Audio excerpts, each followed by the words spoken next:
This is the second part of a 3-part series for teachers. And in this part, what is ADHD and what is it not? You know, ADHD is a problem of self-control and self-regulation. It is not a problem of poor diet, of preservatives, of sugar, not enough exercise. It's not a problem of too much technology, of watching too much TV. It is a problem that is genetic, you inherit it. And it's a lag in the front part of the brain, which is your self-regulation. It is 2 to 3 years behind other children of the same age. And as a result, these children have problems with regulating and organizing themselves in everyday routines and planning.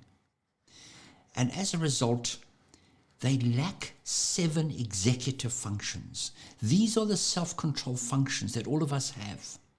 And these functions are as though they are for a younger child. It's almost as though a child at high school is behaving like someone who's still at junior school. And there are 7 executive functions that are critical to help that self-regulation and organize yourself. It is self-awareness, being able to regulate according to your situation and the environment. In a classroom, you've got to sit, you've got to listen, you've got to do. You can't interrupt. You've got to have a sense of what the mood is in the class. You've got to be able to participate, or when it's a time not to participate, you've got to kind of restrain yourself. Kids with ADHD have a problem with that, and as a result, they have difficulty with social interactions. Number 2, the ability to motivate, to kind of put an effort now for something later on, for a better result. The more effort I put in now, rather than giving into those distractions, things that I want to do, rather than sitting on a PlayStation or distraction, I've got to be able to put more effort. The more effort I put in, the better grades I'm going to get, the better marks I'm going to get. And as a result, I'm going to get a better placement at college, university, have a better career and a better outcome. For ADHD, it's difficult. They tend to live in the now. They see exactly what's in front of them. They have difficulty with motivation. They have difficulty with the working memory. They have difficulty thinking about what happened in the past. Call up visual images and help them influence themselves today so that they change and they learn from their past and making better decisions for the future. They have difficulty thinking ahead. They have difficulty with kind of foresight.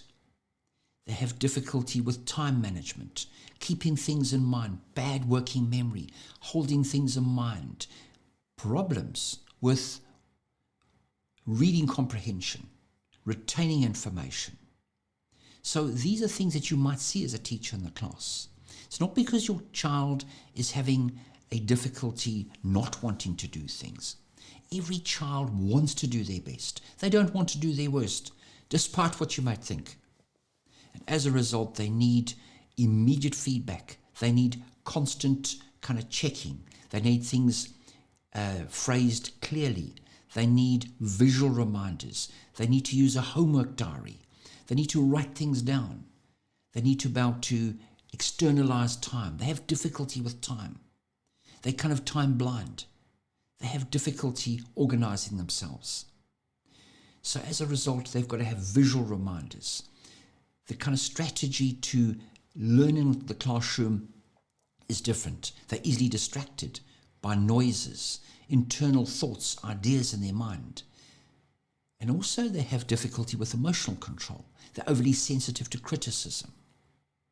Children with ADHD, of course, also have other problems with anxiety, learning disabilities. So all these interplay. Children with ADHD have average intelligence. They have the skills to perform. They know what they need to do. They know what's required, but they can't do it. They need more supervision. However, they have difficulty carrying out these tasks. Self-regulation or executive functions are delayed, and as a result, they also have difficulty with problems of kind of working memory, as well as problems planning. They have problems seeing the big picture. So any task that needs to take a long time, they have difficulty with. So subjects like English and language, interpreting poetry, reading comprehension, where they've got to see the big picture, they have a lot of difficulty with. They tend to have less difficulty with mathematics if they don't have a learning difficulty with maths. They get it now. They can think about it. Science, facts. They have no difficulty with that. But they have difficulty trying to retain the information. Children with ADHD can do certain things, which is confusing, I think, to a lot of people. They're able to do sports. They can do things they're interested in. They can do things that are kind of highly exciting. They can do things that give them immediate reward. Social media, gaming, sports. But they can't sit down and motivate themselves to give them a better outcome in the future. They have difficulty, with chronic, unexplained underachievement, poor self-esteem. They get more criticism. By the time they get to high school, they've had something like 15 to 20,000 more criticisms. So it's like micro-panel beating their self-esteem. From a teacher's point of view, it's essential to know your child's history, the background. If they're medicated, medication is the most effective treatment we have for any psychological mental illness. It is something that can almost correct and normalize those things. Your child might not necessarily be hyperactive. By the time they get to high school, if they were hyperactive when they're younger, it gets internalized. So in order to really unlock and facilitate and help these kids, it's important to know what their underlying issues are, because your teaching style will change. Medication can make a massive difference. Sports can make a big difference. Organizers, planners, diaries, homework management systems, making sure they eat, they sleep, they kind of have the right activities. So it's important that in a classroom environment they need constant, frequent kind of feedback and reinforcement. If these are things that you'd like to know more about, I have a website, drflett.com, guidelittleminds.com on Facebook, that kind of helps explain a wide range of difficulties that can also help a child in the classroom and from a teacher's point of view.